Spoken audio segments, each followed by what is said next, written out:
गुरु नानक देव जी महाराज दी दूसरी जोत गुरु अंगद। महला दूजा। जोत ओही है, महल बदल गया, टिकाणा बदल गया, घर बदल गया। महला तीजा, महला चौथा या महला पंजवा, बस ये महल बदल गए दे गए, घर बदल दे गए, टिकाणे बदल दे गए। जोत ओही है, जीवन दी जुगत भी ओही है, प्रकाश ओही है, चानना ओही है। गुरु अंगद देव जी महाराज की जिंदगी वास्तविक किवें शुरू हुई ते गुरु नानक देव जी महाराज का अंग आप नूं किवें नसीब होया, जिस तो गुरु नानक देव जी महाराज ने भाई लैणे नूं अंगद आख्या। भाई जोधे कोलों एक दिन ये पंक्तियां सरवण कीतियां। गुरु नानक देव जी महाराज की दूसरी जो गुरु अंगद देव जी। भाई जोधे कोलों साहिब श्री गुरु नानक देव जी महाराज का कलाम आपने सरवण कीता तां गुरु नानक देव जी महाराज की संगत करन दा आप दे अंदर शौक पैदा होया, चाव पैदा होया। आप दा प्रकाश, आप दा जन्म मत्ते कीसरा जिला फिरोजपुर दे होया, लेकिन कुछ औकड़ां कारण आप उत्थों छड़ के और टिकाणे बदले। थां थां ते आपने व्यापार ही कीता, दुकानदारी कीती। दुकानदारी आप नूं पिता दे चों ही विरासत चों मिली। पिता दे बने हुए संस्कारां करके वैष्णो देवी दे दर्शन करन जाना, ये भी आप दे सुभाव दे आया, ये भी आप दे संस्कारां दे आया। लेकिन अज जद श्री गुरु नानक देव जी महाराज दियां ये पंक्तियां सरवण कीतियां कि जित कीता पाइए अपना साधाल बुरी क्यों घालीए। भाई जोधा कुछ इस मस्ती नाल पढ़ रहा सी, इस रस नाल पढ़ रहा सी कि सुनदिया भाई लहने दे कदम रुक गए। आप सुनते ही रहे, सुनते ही रहे। ते फिर जोधे कोलों पुछया, ये नानक जी कौन, ये कलाम किसदा और ये कित्थों दे वासी। तां सारी गल जद आपने भाई जोधे पासों जानी तां आप करतारपुर दे जाके साहिब श्री गुरु नानक देव जी महाराज दे दर्शन करन दे सफल होए। दर्शन करदे ही मन निहाल होया, जैसे हिमालय पर्वत दे कोल बैठी है, ठंड अपने आप मिलती है। जलदे हुए दीवे दे कोल बैठ जाइए, प्रकाश अपने आप मिलता है, मंगना नहीं पैंदा। और खिड़े हुए फुल्लां दे कोल बैठ जाइए, खुशबू सुगंधी अपने आप मुयसर होंदी है, अपने आप प्राप्त होंदी है। एक जुड़ी हुई आत्मा, एक रसक आत्मा, एक शीतल आत्मा कोल जद कोई बैठता है तो उन्होंने अपने आप ही कुछ शीतलता, कुछ ठंडक, कुछ रस प्राप्त होने लग पैंदा है। आप दैनिक चर्या जिस ढंग दे नाल उत्थे सेवादार करते सन, लीन हो गए, सेवा करते रहे। सहजे सहजे आप साहिब श्री गुरु नानक देव जी महाराज की नज़रां दे पात्र बन गए। और साहिब श्री गुरु नानक देव जी महाराज ने आप दे अंदर एक छुपी हुई वो चिनगारी वेख लई जो अध्यात्मक मंडल दा शोला बन सकती सी। आप दे अंदर एक ऐसा स्थान वेख लिया जिहदे ते जोत नूं टिकाया जा सकदा सी, जोत नूं बिठाया जा सकदा सी। फिर भी प्रीख्या ते लाजमी सी, आखिर वेखना ते सी, कसौटी ते परखना सी। कहना बंदा ते कसौटी ते परखदा है, ਔਰ ਹਰ ਵਸਤੂ ਨੂੰ, ਹਰ ਚੀਜ਼ ਨੂੰ, ਹਰ ਹਸਤੀ ਨੂੰ ਪਰਖਣ ਦੀ ਬਕਾਇਦਾ ਕਸੌਟੀ ਹੈ। ਇਸ ਤਰ੍ਹਾਂ ਇੱਕ ਪਰਮਾਤਮਾ ਦੀ ਵੀ ਕਸੌਟੀ ਹੈ। ਕਬੀਰ कसौटी राम की झूठा टिके न कोय, राम कसौटी सो सहे जो मर जीवा होए। एक दिन करतारपुर ਦੇ ਵਿੱਚ ਬਹੁਤ ਵੱਡਾ ਇਕੱਠ ਸੀ ਔਰ ਬਹੁਤ ਵੱਡੇ ਇਕੱਠ ਨੂੰ ਵੇਖ ਕੇ ਗੁਰੂ ਨਾਨਕ ਦੇਵ ਜੀ ਮਹਾਰਾਜ ਨੇ ਆਪਣੇ ਵੱਡੇ ਸਾਹਿਬਜ਼ਾਦੇ ਬਾਬਾ ਸ੍ਰੀ ਚੰਦ ਨੂੰ ਆਖਿਆ ਵੀ ਸੰਗਤਾਂ ਨੂੰ ਮਿਠਾਈ ਛਕਾਣੀ ਹੈ ਔਰ ਹੁਣੇ ਛਕਾਣੀ ਹੈ। ਬਾਬਾ ਸ੍ਰੀ ਚੰਦ ਕਹਿਣ ਲੱਗੇ, ਮਹਾਰਾਜ ਹੁਣੇ ਇਹ ਹਜ਼ਾਰਾਂ ਦਾ ਇਕੱਠ ਤੇ ਹਜ਼ਾਰਾਂ ਦੇ ਇਕੱਠ ਲਈ ਇੱਕ ਛਿਨ ਵਿੱਚ ਮਿਠਾਈ ਰਸਦ ਪਾਣੀ ਦਾ ਬੰਦੋਬਸਤ ਕਰਨਾ ਬਹੁਤ ਕਠਿਨ ਹੈ, ਬਹੁਤ ਕਠਿਨ ਹੈ। ਸਤਿਗੁਰੂ ਕਹਿਣ ਲੱਗੇ, ਜੋ ਜੰਡ ਦਾ ਦਰਖਤ ਹੈ ਇਸ ਤੇ ਚੜ ਜਾ, ਇਹਨੂੰ ਜ਼ੋਰ ਦਾ ਹਿਲਾ, ਥੱਲੇ ਚਾਦਰ ਵਿਛਾ ਦੇ, ਮਿਠਾਈ ਟਪਕੇਗੀ, ਇਕੱਤਰ ਕਰ ਲੈ, ਇਕੱਠੀ ਕਰ ਲੈ, ਉਹ ਫਿਰ ਅਸੀਂ ਸੰਗਤਾਂ ਦੇ ਵਿੱਚ ਵੰਡਾਂਗੇ। ਹੱਸ ਪਏ ਬਾਬਾ ਸ੍ਰੀ ਚੰਦ। ਆਖਣ ਲੱਗੇ, ਬਾਬਾ ਉਮਰ ਦੇ ਵਡੇਰੇ ਹੋਣ ਕਰਕੇ ਆਪ ਅਨਹੋਣੀਆਂ ਗੱਲਾਂ ਕਰਨ ਲੱਗ ਪਏ। ਕਦੀ ਦਰਖਤਾਂ ਤੋਂ ਮਿਠਾਈ ਟਪਕਦੀ ਹੈ ਔਰ ਉਹ ਵੀ ਦਰਖਤ ਜੰਡ ਦਾ ਜਿਹਨੂੰ ਕੋਈ ਚੰਗੇ ਫਲ ਤੇ ਫੁੱਲ ਵੀ ਨਹੀਂ ਲੱਗਦੇ। ਆਪ ਕਹਿੰਦੇ ਨੂੰ ਮਿਠਾਈ ਟਪਕੇਗੀ। ਸ੍ਰੀ ਚੰਦ ਇੱਕ ਪਾਸੇ ਬੈਠ ਗਏ ਤਾਂ ਗੁਰੂ ਨਾਨਕ ਦੇਵ ਜੀ ਮਹਾਰਾਜ ਨੇ ਬਕਾਇਦਾ ਦੂਸਰੇ ਸਾਹਿਬਜ਼ਾਦੇ ਭਾਈ ਬਾਬਾ ਲਖਮੀ ਦਾਸ ਨੂੰ ਆਵਾਜ਼ ਮਾਰੀ, ਬੇਟੇ ਤੂੰ ਇਸ ਦਰਖਤ ਤੇ ਚੜ ਜਾ, ਇਹਨੂੰ ਜ਼ੋਰ ਦਾ ਹਿਲਾ, ਮਿਠਾਈ ਟਪਕੇਗੀ, ਆਪਾਂ ਸੰਗਤਾਂ ਦੇ ਚ ਵੰਡਣੀ ਹੈ।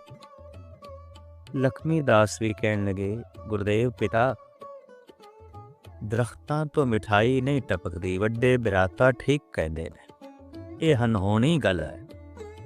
ਤੇ ਜੇ ਜੰਡ ਦੇ ਦਰਖਤ ਤੇ ਚੜ ਕੇ ਮੈਂ ਹਿਲਾਉਣ ਲੱਗਾ ਤੇ ਮਿਠਾਈ ਦੀ ਇੱਛਾ ਕੀਤੀ ਕਿ ਲੋਕੀ ਮਜ਼ਾਕ ਉਡਾਉਣਗੇ, ਜਗਤ ਹੱਸੇਗਾ, ਤੇ ਮੈਨੂੰ ਇਸ ਹਾਸੋਹੀਣੀ ਤੋਂ ਬਚਾ ਹੀ ਲਓ।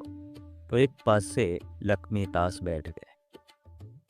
साहिब श्री गुरु नानक देव जी महाराज ने हुण प्रीख्या लैनी चाही, लैने दी कसौटी, परम पुरख की कसौटी बड़ी करड़ी होगी है और उस कसौटी तो कोई पूरा उतर जाए वही कुंदन है, वही कंचन है, वही पावन है, वही पवित्र है। भाई लैने नो आवाज मारी ते आख्या, चढ़ जाओ इस दरखत ते, झाड़ो मिठाई ते वंडो संगतां विच। थल्ले चद्दर विछा के जद भाई लैना उपर चढ़न लगे तां बाबा श्री चंद ने रोकिया, आख्या, लैनिया दरख्तां तो मिठाई नहीं टपकदी और दरख्त भी जंड दा। लोकी मजाक उड़ाणगे, लोकी मखौल करनगे। भाई लैना दरख्त ते चढ़दे होया कहन लगे, दरख्त तो मिठाई टपके भावें ना टपके, इहदे नाल साडा कोई मुद्दा मकसद नहीं, असी केवल गुरु दा हुक्म मनना। आप दी जिंदगी हुक्म मनन दे आले दुआले ही घुमदी है। हुक्म मनिए होवे प्रवान तां खसमे का महल पाएस। महल दी प्राप्ति ते तां ही हो सकदी है जे हुक्म मनना है। ते मनुख दे अंदर हुक्म करन दा इतना प्रबल मादा है कि हुक्म मनना ही भुल जाता है। ते दरअसल जिन्हों परमात्मा दा ते गुरु दा हुक्म मनना आ गया है, ਉਹਦਾ ਹੁਕਮ ਸਮੁੱਚੀ ਪ੍ਰਿਥਵੀ ਤੇ ਚੱਲਦਾ ਹੈ, ਜ਼ਰਰੇ ਜ਼ਰਰੇ ਤੇ ਚੱਲਦਾ ਹੈ। ਉਸ ਬੰਦੇ ਦਾ ਹੁਕਮ ਕਦੀ ਖਾਲੀ ਨਹੀਂ ਜਾਏਗਾ। ਜੋ ਪ੍ਰਮਾਤਮਾ ਦੇ ਹੁਕਮ ਦੇ 'ਚ ਜੀਂਦਾ, ਜੋ ਗੁਰੂ ਦੇ ਹੁਕਮ ਦੇ 'ਚ ਜੀਂਦਾ, ਜੋ ਗੁਰੂ ਦੇ ਹੁਕਮ ਨੂੰ ਸਿਰ ਮਸਤਕ ਤੇ ਰੱਖ ਦਿੰਦਾ ਹੈ, ਉਹਦਾ ਹੁਕਮ ਵੀ ਪ੍ਰਾਕਿਰਤਿਕ ਮੰਡਲ ਦਾ ਜ਼ਰਰਾ ਜ਼ਰਰਾ ਆਪਣੇ ਮਸਤਕ ਤੇ ਰੱਖ ਸਕਦਾ। ਇੱਕ ਹੋਰ ਇਸ ਤਰ੍ਹਾਂ ਦੀ ਸਾਖੀ ਜਿਸ ਤੋਂ ਗੱਲ ਸਪਸ਼ਟ ਹੁੰਦੀ ਹੈ ਕਿ ਭਾਈ ਲਹਿਣੇ ਦੀ ਜ਼ਿੰਦਗੀ ਕਿਵੇਂ ਗੁਰੂ ਨਾਨਕ ਦੇਵ ਜੀ ਮਹਾਰਾਜ ਦੇ ਅੰਗ ਛੋਈ ਤੇ ਅੰਗਦ ਬਣੇ, ਬੜੀ ਕੀਮਤੀਆਂ ਇਹ ਇਤਿਹਾਸਕ ਸਾਖੀਆਂ हैं। ਸਾਹਿਬ ਗੁਰੂ ਨਾਨਕ ਦੇਵ ਜੀ ਮਹਾਰਾਜ ਦੇ ਹੱਥ 'ਚ ਕੀਮਤੀ ਖੂਬਸੂਰਤ ਲੋਟਾ ਹੈ, ਆਪਨੇ ਉਹ ਚਿੱਕੜ ਦੇ ਸੁੱਟ ਦਿੱਤਾ, ਐਸੇ ਸਰੋਵਰ ਦੇ ਜਿਹਦੇ 'ਚ ਪਾਣੀ ਘੱਟ ਸੀ ਪਰ ਚਿੱਕੜ ਜ਼ਿਆਦਾ, ਤੇ ਆਖਿਆ ਸ੍ਰੀ ਚੰਦ ਨੂੰ ਇਹ ਲੋਟਾ ਕੱਢ ਕੇ ਲਿਆਓ। ਤੇ ਬਾਬਾ ਸ੍ਰੀ ਚੰਦ ਕਹਿਣ ਲਗੇ, ਗੁਰਦੇਵ ਪਿਤਾ ਜੇ ਕੱਢ ਕੇ ਲਿਆਣਾ ਸੀ ਤਾਂ ਫਿਰ ਸੁੱਟਿਆ ਹੀ ਕਿਉਂ? ਸੁੱਟਣਾ ਨਹੀਂ ਸੀ, ਔਰ ਜੇ ਹੁਣ ਜ਼ਰੂਰੀ ਕੱਢਣਾ ਹੈ ਤਾਂ ਆਪ ਕਿਸੇ ਸੇਵਕ ਨੂੰ ਆਖੋ, ਆਪ ਕਿਸੇ ਚੇਲੇ ਨੂੰ ਆਖੋ, ਬਹੁਤ ਸਾਰੇ ਖੜੇ ਨੇ, ਅਸੀਂ ਆਪ ਦੇ ਸਾਹਿਬਜ਼ਾਦੇ ਹਾਂ, ਤੇ ਜੇ ਹੁਣ ਚਿੱਕੜ ਦੇ ਚੋਂ ਲੋਟਾ ਕੱਢਿਆ ਸਾਡੇ ਕੱਪੜੇ ਗੰਦੇ ਹੋ ਜਾਣਗੇ, ਅਸੀਂ ਚਿੱਕੜ ਆਲੂਦ ਹੋ ਜਾਵਾਂਗੇ। ਦਰਅਸਲ ਕਿਸੇ ਨੂੰ ਵੀ ਚਿੱਕੜ ਦੇ ਚੋਂ ਕੱਢਣਾ ਹੋਵੇ ਤਾਂ ਮਨੁੱਖ ਨੂੰ ਚਿੱਕੜ ਆਲੂਦ ਹੋਣਾ ਹੀ ਪੈਂਦਾ ਹੈ। ਜੋ ਗੰਦਾ ਹੋਣ ਤੋਂ ਡਰਦਾ ਹੈ ਉਹ ਕਿਸੇ ਨੂੰ ਗੰਦਗੀ ਦੇ ਚੋਂ ਨਹੀਂ ਕੱਢ ਸਕੇਗਾ। ਜੋ ਸੇਕ ਤੋਂ ਡਰਦਾ ਹੈ, ਤਪਸ਼ ਤੋਂ ਡਰਦਾ ਹੈ, ਉਹ ਕਿਸੇ ਨੂੰ ਬਲਦੀ ਹੋਈ ਅੱਗ ਦੇ ਚੋਂ ਨਹੀਂ ਕੱਢ ਸਕੇਗਾ।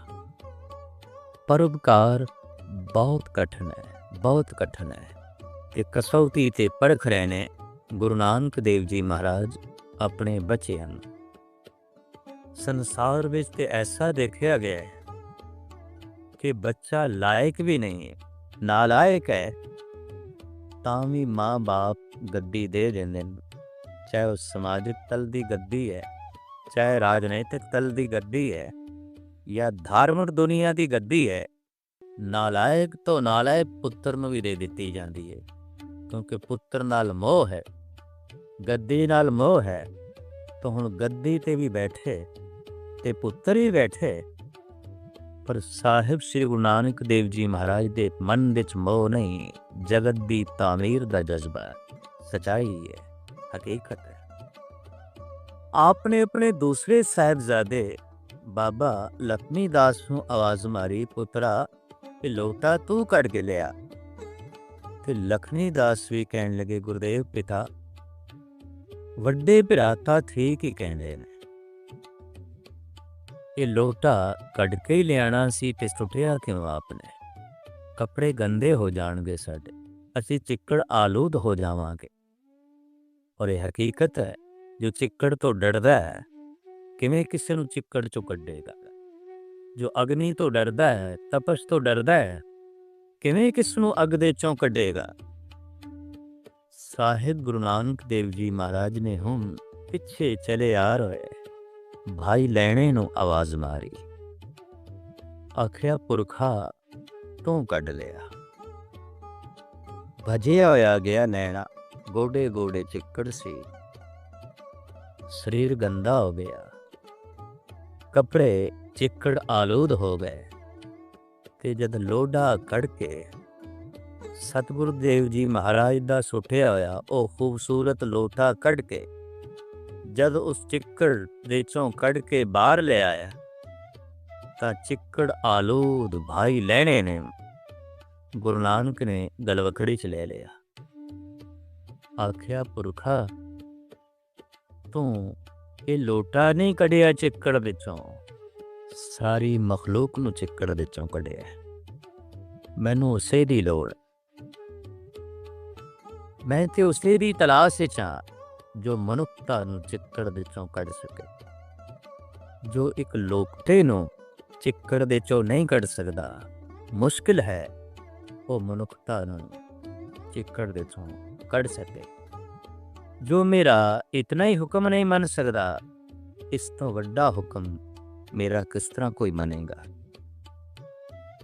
लेकिन साहिब श्री गुरु नानक देव जी महाराज की प्रीख्या अजे खत्म नहीं हुई। आप फिर लैने नूं कसौटी ते परख रहे हैं, फिर प्रीख्या लै रहे हैं। एक दिन महाराज ने धानक रूप धारण किया, भयानक 5-7 कुत्ते पिछे ला लए और हाथ दे च एक सोटा एक झोला धारण किया। बहुत वड्डी भीड़ आप दे पिछे सी। आपने पहले ते पत्थर मारने शुरू किए ते जैसे जैसे लोगां नूं पत्थर लगे, लोग गुरु नानक दा संग छड़ दे गए। जब सतगुरु ने मुड़ के देखा अजे भी कुछ हैगे ने जो मेरे पिछे आ रहे हैं, तो हथ दे जो सोटा से वो वगाना शुरू किया, वो मारना शुरू किया। इहदे नाल जो बचे कुचे सन वो भी भज उठे। सिर्फ 4 शरीर रह गए जो अजे भी गुरु नानक देव जी महाराज दे नक्शे कदम ते चल रहे सन। महाराज ने झोले विचों सोने दियां मोहरां कढ़ियां ते सुटियां, ते जद सुटियां तो जो बाकी बचे कुचे अजे नाल आ रहे सन, पत्थरां दी मार खा के, सोटियां दी मार खा के, पर सोने दी मार ना सहार सके। मोहरां चुक के जेब विच पा लईयां और गुरु नानक तो बेमुख होके वापस मुड़ गए।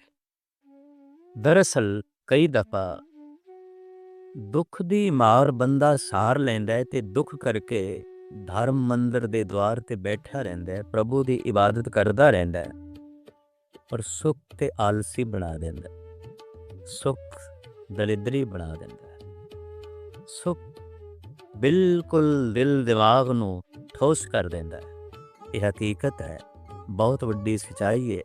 तदी ते गुरु नानक देव जी महाराज ने अपने एक शब्द विच कहा है कि दुख दारू सुख रोग भया जां सुखता मना होई। जीवां लई जो दुख है ये दारू है, इस तो बिना कई जीवदे नहीं, जागदे नहीं, समझदे नहीं, बोध नहीं उन्नत होंदा, अंदरे चानना नहीं पैदा होंदा, अंदर संघर्ष दी बिरतियां नहीं जन्म लैंदियां, दुख दी चोट दे नाल ही वो जागदे ने। तो सोने दियां मोहरां जेब दे च पा के वापस चले गए। हुण जद गुरु नानक देव जी महाराज मुड़ के वेखदे न पिछे, तां केवल इक्को ही बशर है, इक्को ही एक मनुख जो चले आ रहे, जिन्हें पत्थर भी खा ले, जिन्हें सोटियां भी खा लियां, पर जिन्हें सोने दी मोहरां नूं भी पैरां थले लताड़ दिता। आ रहे गुरु नानक देव जी महाराज रुक के इस एक मनुख नूं कहंदे ने, सारे ही मैनू छड़ के चले गए, तू नहीं गए। हथ जोड़ के पुरुष कहन लगा, महाराज सारियां दे अपने अपने घर सन, अपने अपने ठिकाने सन, सारे अपने ठिकाणियां ते चले गए, मैं ते निथावा, मैं निथावा किथे जावा। तो गुरु नानक कहन लगे, नहीं तू निथावा नहीं, मैं निथावा, मैनू अपना घर चाहिदा, मैनू अपना ठिकाना चाहिदा सी। हुण दुनिया देखेगी कि तेरा हिरदा ही मेरा घर है।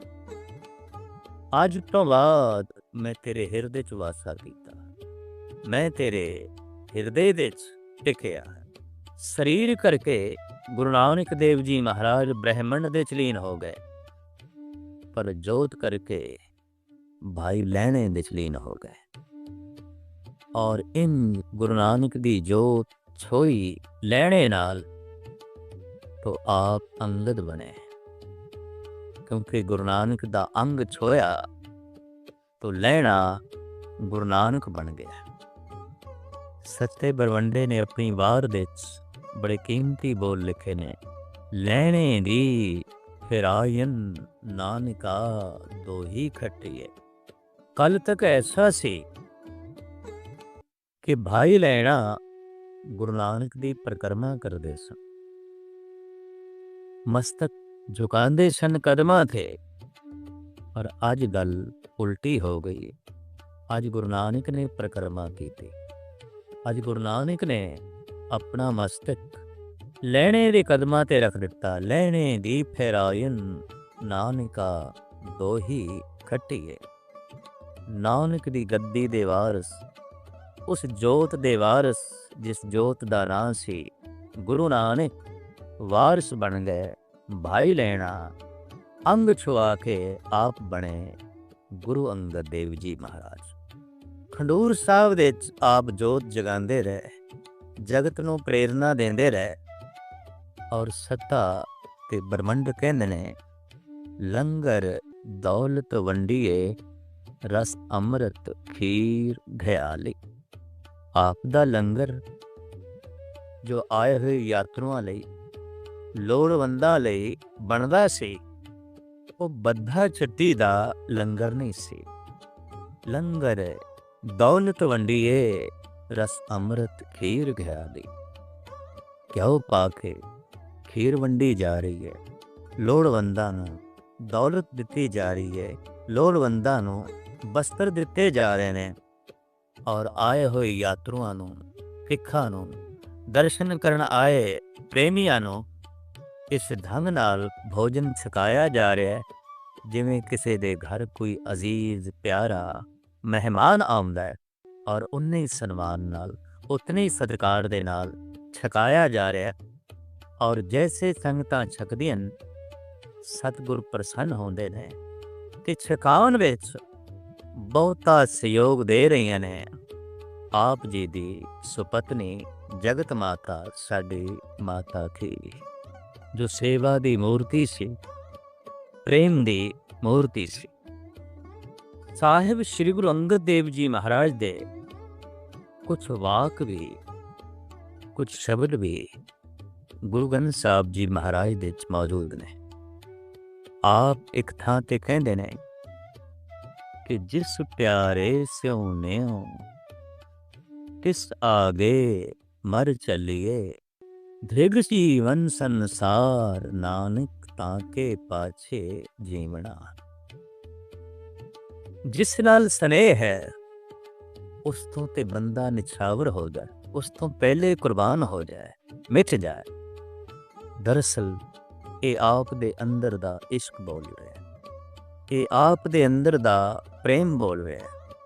और तदे ते आप कहंदे ने एक ने ही आस की, दूजे लगे जाए।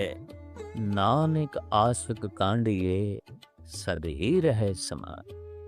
आशिक ते होई है, हर वक्त जुड़िया रहे, हर वक्त लीन रहे। एक ही कि कदी एक नाल जुड़िया ते कदी दूजे नाल जो है जुड़िया। ये जुड़ना ते कोई जुड़ना नहीं। एक सूफी आलम दा कहना है, मन तो सुधी तो मन सुदम, मन जा सुधी तो तन तुदम। ई कस न गोयद बाद अजीम, मन दी गरम तो दी गरी। हे परमात्मा मैं तू हो जावा, तू मैं हो जावा। और इस तरह लीन होइए मैं तन हो जावा, तू जिंद हो जावे, तू जिंद हो जावे। मैं तन हो जावा ताकि फिर कोई ए ना आखे तू होर है मैं होर। ऐसे लीन होए ने भाई लैणा, कोई ये नहीं कह सकता लैणा जी होर ने, नानक जी होर ने। एकमिक हो गए, लीनता हो गई।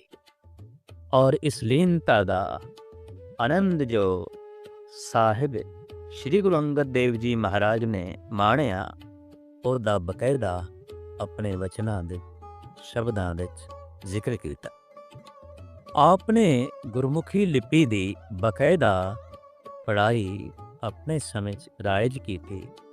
आप बच्चियां नूं पढ़ांदे सन ताकि इस लिपि दा सदका ਲੋਕਾਂ ਨੂੰ ਗੁਰੂ ਨਾਨਕ ਦੀ ਕਲਾਮ ਪੜ੍ਹਨ ਦੀ ਜਾਚ ਆ ਜਾਏ।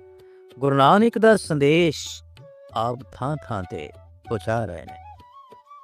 ਐਸਾ ਹੋਇਆ ਇੱਕ ਦਿਨ ਕਨੌਜ ਵਿੱਚ ਸ਼ੇਰ ਸ਼ਾਹ ਸੂਰੀ ਦੇ ਹੱਥੋਂ ਹਾਰ ਖਾ ਕੇ ਹੁਮਾਯੂੰ ਜਦ ਅਫਗਾਨਿਸਤਾਨ ਦੀ ਤਰਫ ਨੱਸਿਆ ਭਜਿਆ, ਪੰਜਾਬ ਵਿੱਚ ਦਾਖਲ ਹੁੰਦਿਆਂ ਕਿਸੇ ਨੇ ਕਿਹਾ ਕਿ ਗੁਰੂ ਨਾਨਕ ਦੀ ਗੱਦੀ ਦੇ ਦੂਜੇ ਵਾਰਸ ਗੁਰੂ ਅੰਗਦ ਦੇਵ ਜੀ ਮਹਾਰਾਜ ਗੱਦੀ ਨਸ਼ੀਨ ਬਿਰਾਜਮਾਨ ਨੇ।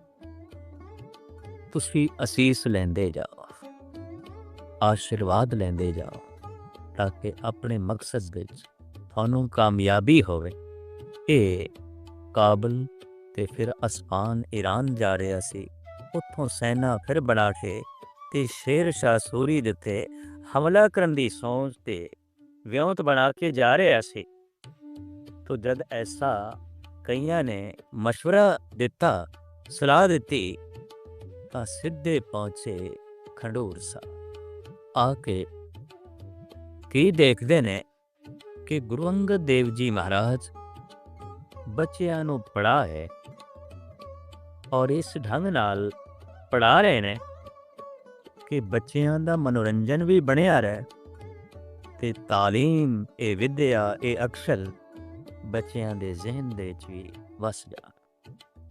ਹੁਮਾਯੂੰ ਕੋਲ ਖੜਾ ਹੋਇਆ, ਸੋਚਦਾ ਹੈ ਚਲੋ ਮੈਂ ਹਾਰ ਕੇ ਆਇਆ, ਪਰ ਫਿਰ ਵੀ ਮੈਂ ਹਿੰਦੁਸਤਾਨ ਦਾ ਸਮਰਾਟ ਹਾਂ, ਸੁਲਤਾਨ, ਤਾਜ ਹੈ ਮੇਰੇ ਸਿਰ ਤੇ, ਕੀਮਤੀ ਭੂਸ਼ਣ ਮੈਂ ਪਹਿਨੇ ਹੋਏ ਨੇ, ਕੀਮਤੀ ਵਸਤਰ ਨੇ ਮੇਰੇ ਹੱਥ ਦੇ ਵਿੱਚ, ਮੇਰੀ ਤਲਵਾਰ ਹੈ, ਨਾਲ ਮੇਰੀ ਸ਼ਸਤਰਧਾਰੀ ਸੈਨਾ ਹੈ।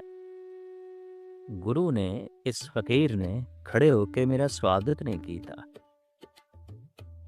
ਮੇਰੀ ਆਓ ਭਗਤ ਨਹੀਂ ਕੀਤੀ, ਮੈਨੂੰ ਬੈਠਣ ਦੇ ਵਾਸਤੇ ਥਾਂ ਨਹੀਂ ਦਿੱਤੀ। ਕਹਿੰਦੇ ਨੇ ਗੁੱਸੇ ਦੇ ਮਾਰੇ ਹੁਮਾਯੂੰ ਨੇ ਮਿਆਨ ਚੋਂ ਤਲਵਾਰ ਕੱਢੀ,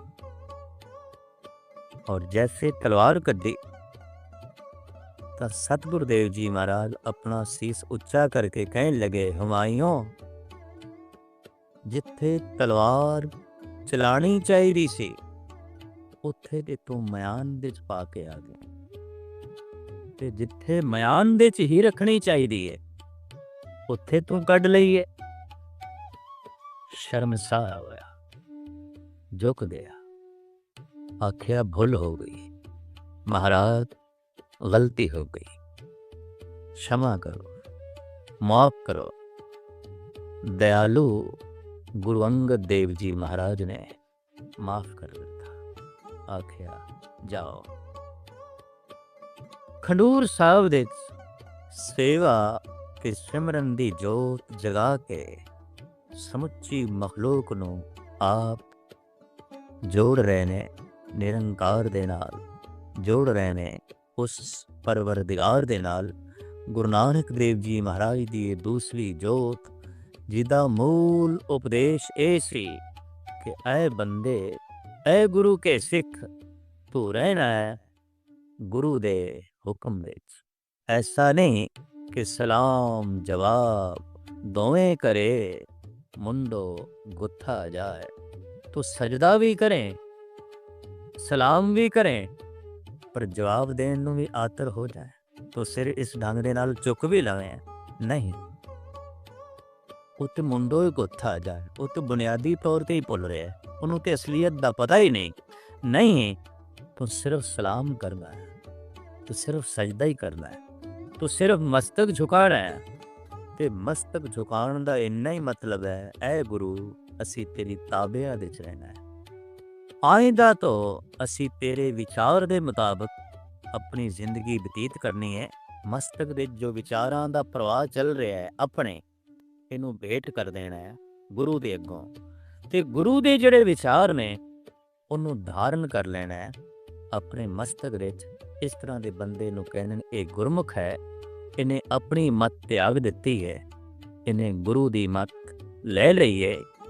ते गुरु अंगद देव जी महाराज दा बहुता जोर इसे गल ते, ऐ बंदे तू गुरु दी मत ले, तू गुरु दी मत ले।